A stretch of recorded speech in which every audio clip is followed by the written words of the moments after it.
ወዳጄ ማንነትን አስከብረህ መቀጠል ትፈልጋለህ? እንግዲያውስ የራስን መንገድ ተከተል።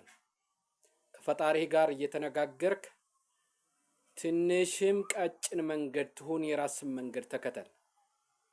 ከነ ስብዕናህ ከነ ክብርህ መቀጠል ከፈለክ የራስን ቀጭን መንገድ ተከተል። የራስን ቀጭን መንገድ ተከተል። ያ ማለት ከአምላክህ ጋር እየተነጋገርክ ማለት ነው። ከዛ ውጪ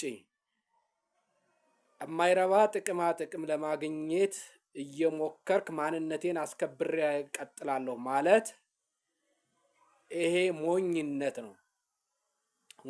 ነው። ስለዚህ ማንነትህን የምትፈልገው ከሆነ ክብርህን የምትፈልገው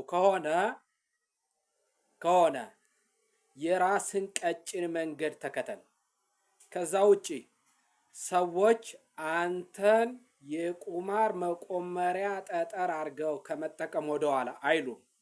ለምን? አንተ የራስህ መንገድና ዓላማ እንደሌለህ እርግጠኛ በሆኑ ሰዓት እንደፈለገ አንተን ለመጠቀም አድቫንቴጅ ይሰጣቸዋል ማለት ነው።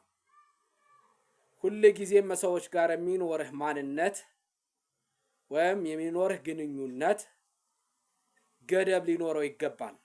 የራስን መስመር የጠበቅ ሰው ከሆንክ ሁሉ ጊዜ ማንነትህ ተከብሮልህ ይቀጥላል።